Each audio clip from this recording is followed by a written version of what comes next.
So great. Hi, everyone. My name is Eric Drosta. I'm a data science fellow at the U.S. Department of Education. And I'm here to introduce Outbreak Squad, keeping your community safe as a part of our session today. I'm going to turn it over to Amy and Pamela from the Learning Games Lab at New Mexico State University to talk more about their work and introduce what they've been working on over the past, I would assume, several years. But I'll turn it over to you two. Thank you, Eric. I'm going to go ahead and share my screen here. Let's get us into the presentation. Let's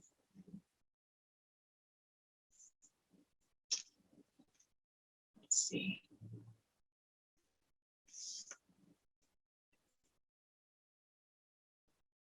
Okay, I'm going to leave it here for just a minute just to introduce our team. Thank you for joining us. I hope actually that it's not timed.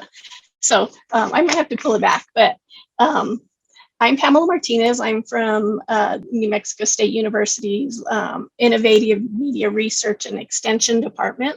My colleague joining me is Amy Smith, Muise. And we also have a special guest. Her daughter will be joining us later. She's going to take everybody through the gameplay. So we're happy to have her. Rhiannon has been part of our game lab for many, many years. She probably started as a toddler, knowing Amy and the rest of my colleagues who have kiddos. They become our first testers in many of our games. As a department, we've been developing educational media for over 40 years. And we've been developing games for over 25 years. We're a full production media development studio.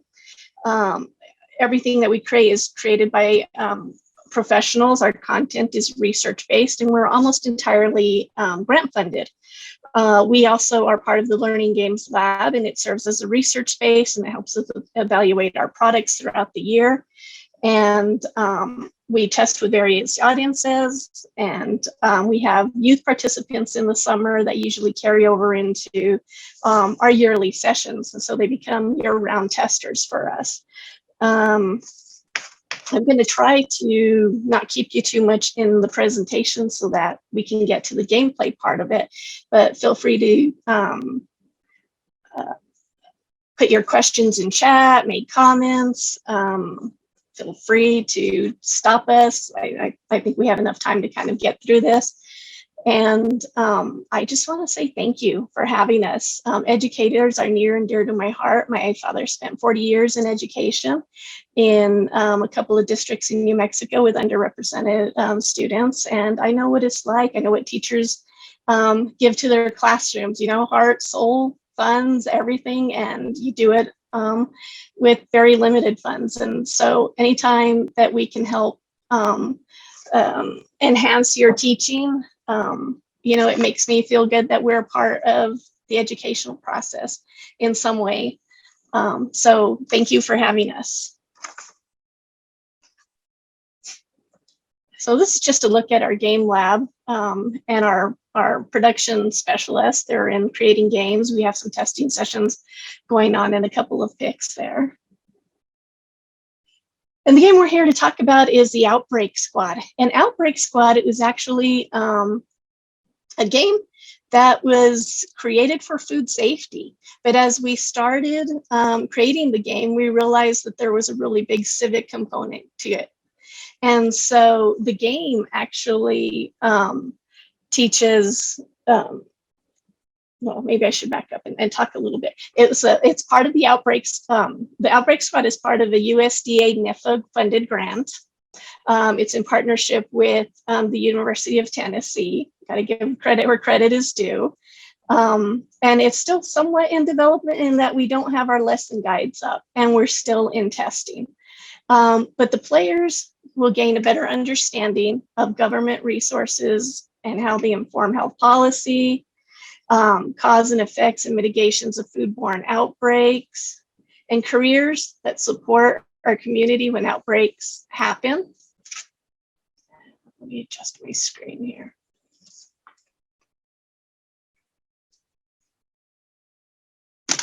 Guys, let's stop sharing really quick. I don't know if I can. I'll keep going. Okay. So Outbreak Squad was created for grades 5 and up. It was designed as part of the hands-on real-world classroom curriculum, integrating food safety into mathematics, science, social studies, and language arts instruction. It can be collaborative. You manage patients and you manage outbreaks. The game starts with breaking news of an outbreak. And it tells about the contamination and what types of people are affected and what types of food are affected. So as you can see, breaking news, there's a public health crisis as it ravages the town. And you're going to go into depth. We're going to go in depth in this in a little bit, but I wanted to give an overview of the game itself. In the game, you have there's a collaborative component in that you have to use each of these superheroes to manage the outbreaks or to defeat the outbreaks. And so the game player is actually in charge of using each of these people that are associated with government entities. So a researcher looks for new and effective ways to prevent outbreaks, and it stops the spread of outbreaks and treats those that are infected. The educator spreads knowledge and understanding about different ways to prevent from getting sick. The health care professionals are responsible for healing people already affected by the outbreak. And the enforcers make sure that your food service establishments follow food safety laws and regulations. Sorry, I'm going fast. We finished a presentation last week where I had to zoom through and I had to do a presentation in 5 minutes. So maybe I still have that in my head and I'm talking really quick. So I'll try to slow down. So here the enforcer is using powers in regulations and inspections, and that helps slow the outbreak on the right there. Now our outbreak monsters are known as villains in the game. The healthcare worker can utilize healing people and being able to treat the various levels of risk. And so within the game, you have low and high risk community members that are affected. The educator helps fight off by teaching and educating the community about the outbreaks, and that 1, 2, 4, 5 little circles that you see up above, those are the areas, and you'll see in the game, it brings up different abilities that each hero plays. Here, the events, they are either working towards policy or you're kind of, there's instances where an event can diminish what can happen within policy. And so you kind of take some hits for that, but it's really well balanced. There we go. We have government is focusing on spending in other areas. Spending on food safety is reduced. So you go through these different scenarios where the player is dealt different situations, and they actually learn how to defeat the monster, but they also learn the limitations of what happens within government entities as well. A quick look at our accessibility and inclusion. This is one of our probably first games that really has high accessibility standards in it. We've always been able to meet accessibility standards from a development studio perspective. And with the Section 508 Act, which came about in 2017, it was targeting technology and games and anything within that realm of creation. But what we learned is it was very limiting in terms of what we are to follow in terms of regulations. And so the past few years, we have been spending quite a bit of time in our accessibility standards. So while this is also a great game for civic engagement and health science, we are really proud that it offers quite a bit of accessibility capabilities within the game, more than you normally see in educational-based games. Within the game, you'll have a little key area that'll teach you if you need to use these extended accessibility features. Okay, going into the website itself, you can learn about what each of the heroes does in detail. And it also gives you a chance to see what type of fields are associated with each of the heroes.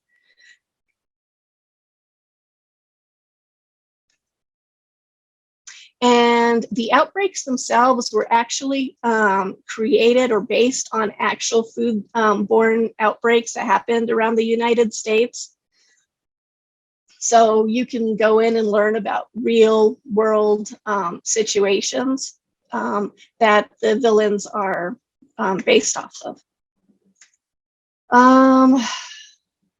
Our games are placed in many different areas.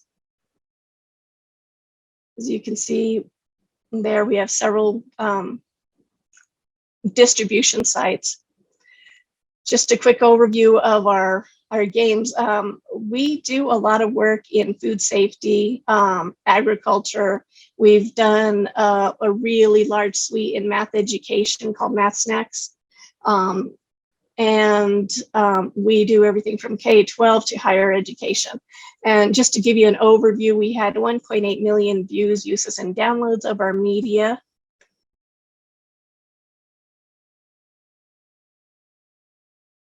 The website itself is outbreaksquad.com, and you can find more of our games at learninggameslab.com.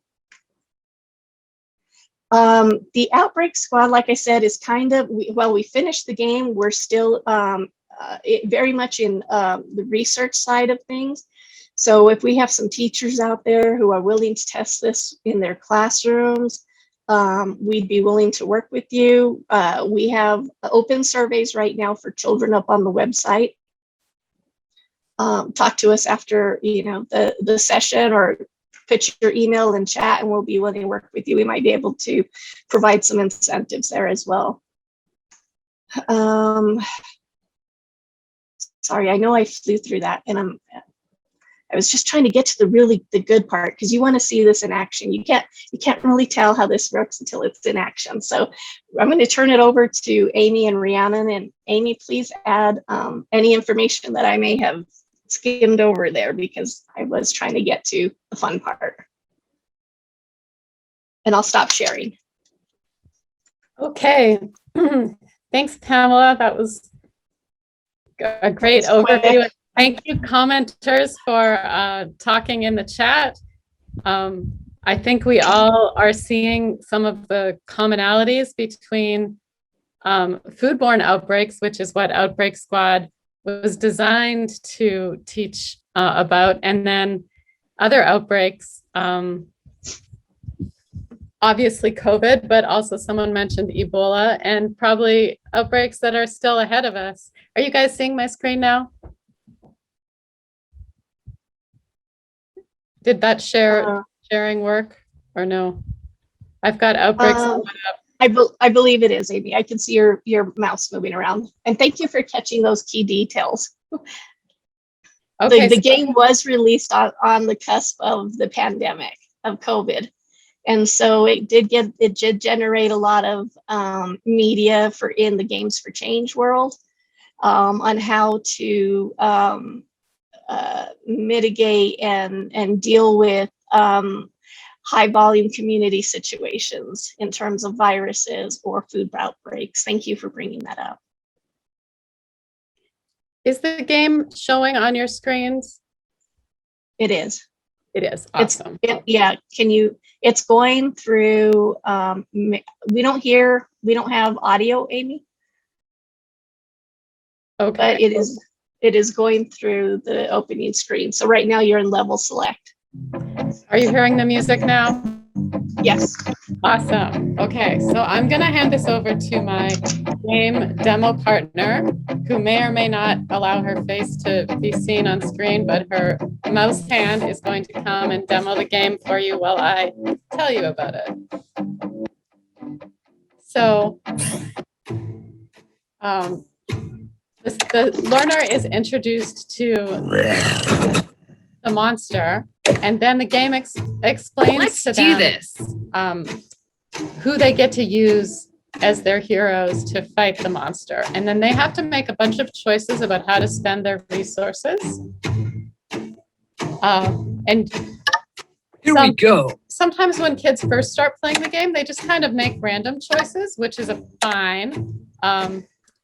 And then as they go from level to level, they start getting a little more strategic about whether they're Time to shine. focusing on education, whether they're focusing on enforcement.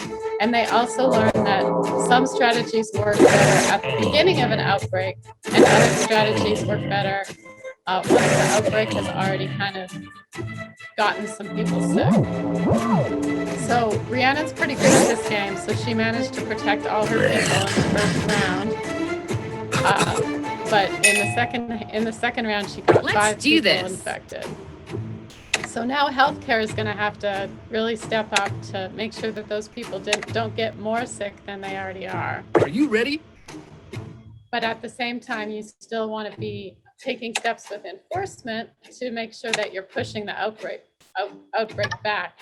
And up above the outbreak, you can see how many health points the monster has left. And then education will work to prevent people from being infected in the next round. And research will help us have better tools to fight the outbreak and better tools to heal the people who do get sick from the outbreak.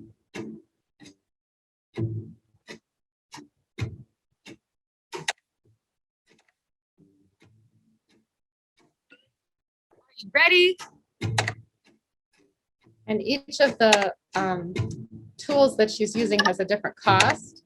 So there is a little math in this game too, in that the learners have to look at their dashboard at the top and figure out how many people they have in each category, low risk and high risk, and then how many people each of these tools is going to be helping or preventing from getting sick. So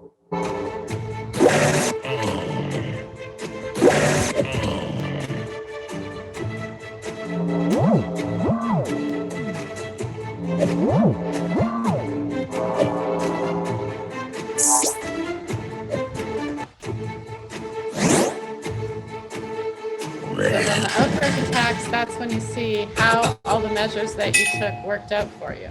And sometimes you get these events like this research bonus where you get some more funding for a certain category of your efforts. All right. Let's go.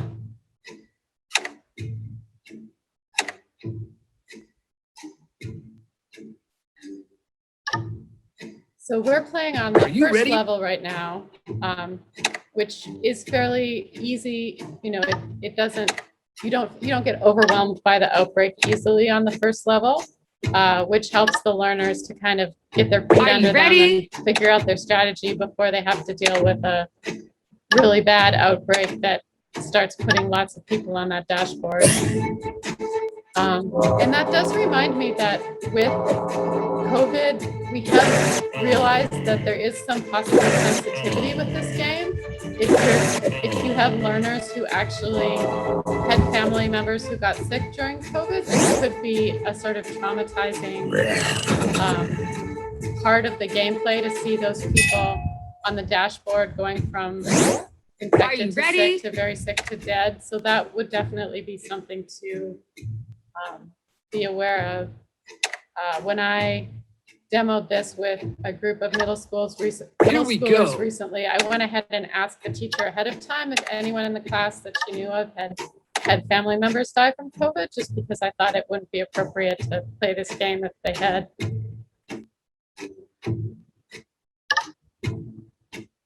All right.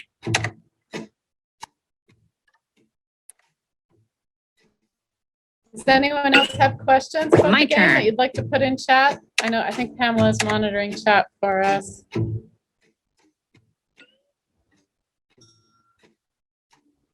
In terms of age, this really works for middle schoolers. My son he just finished fourth grade, and he was able to play it successfully as a fourth grader. I think even as a third grader, he played it when we were first testing it, and then up through at least 8th or even 9th grade. I think it would pique kids' interest. Get ready.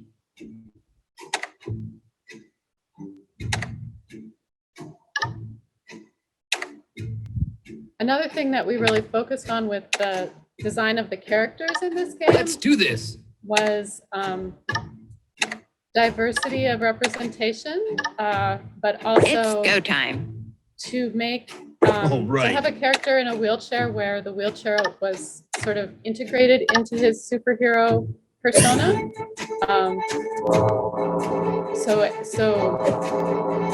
All of the technology on this character was designed to sort of seem like part of what gave him his particular powers.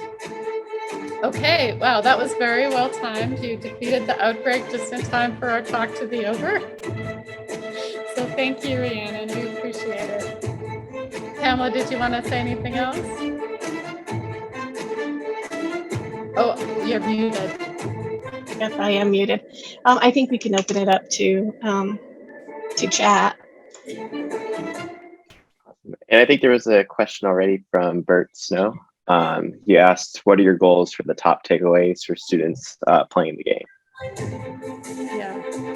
Yeah, well, first and foremost, like I said, it was supposed to be a food safety game. And a lot of our content is about teaching about foodborne illness, proper food safety, whether it is preparation, that could involve like heating and preparation and that type of stuff. But in the process, we also found that it helps students think about systems and strategy and global impacts. So we kind of got a 2-for-1 deal there. Yeah, role of government and food safety, I guess, if you wanted to put it simply. Did you all see examples of educators, or you mentioned like one already, using it, during COVID, and then maybe kind of going off of Ian's comment in the chat, like, what do you foresee being in the applications kind of post COVID as we slowly move away from the crisis? I feel like it's almost nice to have a game that is not directly about a health pandemic, because it avoids some of the trigger, like the hot button, like politics that COVID might have attached to it in people's minds. And it just sort of takes it into a more hypothetical space. But at the same time, there's all these lessons and connections that learners can take from their own experience of having lived through COVID, like ways that they saw how education, healthcare, research, and enforcement were all being used to address the pandemic. So to me, it's a really great tool for teachers who might want to like get at that stuff, but not too directly. Mm-hmm. And it's also something that maybe we didn't used to think about as much. It all feels more relevant to me now than it ever did before. Yeah, that's for sure. definitely the timely topic. Great. Maybe another question, sort of related, is how do you see your tools being best implemented in the classroom or out of classroom settings? What are like the range of applications? Do you see it as being in classroom activities, homework? Have there been examples of teachers using it, most effectively in one setting or another? I can take that one if you want. Yeah. Okay. So the great thing about a game like this is that it can work regardless of what technology you have available in the classroom. So it works great if you have all your kids have a laptop, like each kid has a laptop. You can have them play it in class and then have guided discussion before and after. But it also works great if all you have is a smart board or a limited number of devices, because it's not a timed game. So if you want to play it collaboratively and have the class make decisions about how to allocate the resources, you can do that together and it won't mess up the gameplay. And in the same way, if you assign it as homework and then have a related discussion the next day, the kids they'll have more strategic understanding of how trade-offs are made in policy making at high levels of government. Even if you don't discuss the game itself, you give them like an example to use for that discussion. So it works great in all three ways. The only caveat is it's not made to be played on mobile devices or tablets. Got it. Great. Thanks for the context. Maybe another question to throw out at you all is, in terms of like tracking engagement or learning outcomes, like what have you seen to date, and how do you kind of plan to evaluate the program going forward? We are looking for wonderful teachers who would like to administer a survey in their classroom to see what the kids thought of the game. And if you get in touch with us, we would love to work with you to make that happen. We have online parental consent forms that are very easy to use. So the whole process is there to make sure the kids get consent before they take the survey. And the survey itself is not onerous at all. It really is just asking for their feedback as game players. And we're hoping that an evaluation study will come out of that we can publish with some findings that will help us. Yeah. I think people just had a little bit of, when we implemented the study, we just had a little bit of online overload. And so, while it was nice to be able to go in and maybe play a game or enhance some teaching through some technology, taking a quiz didn't feel, well, not necessarily a quiz, but a survey didn't necessarily feel as fun. So we haven't gotten the participation numbers that we'd like. Certainly after a year and a half of remote online work, that I'm sure that'll eventually swing back in the right direction. Great. Well, yeah, I see Ian had a suggestion in the chat about having a career section, adding links to real world applications to further research. I think it's a great idea. Yeah, and we're hoping to get those lesson guides. The University of Tennessee was in the process of creating them, so we hope that there's going to be a little bit more focused and directed how to teach type of lesson guides available. Hopefully before the semester starts. Awesome. Well, okay, so we're more or less at the end of the presentation. Any final thoughts from Pamela or Amy? Either of you want to share before we wrap up? If anybody is interested in working with us or using the survey within the classroom, using the game and survey in the classroom, let us know. We might be able to get some gift certificates or something out that might be able to help your classroom. Let me put our contact info in the chat.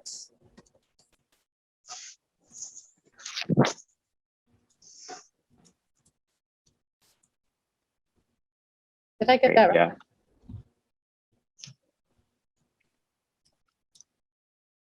Definitely, Bert. From a game perspective, definitely. Awesome. Okay, looks like Pamela and Amy's contact information in the organization is in the chat for folks who are interested in learning more. Thank you both so much for sharing your work with us and attending today. Really appreciate the time. Well, thank you. Thank you for organizing all of this. Thank you, everybody, for giving up a Saturday.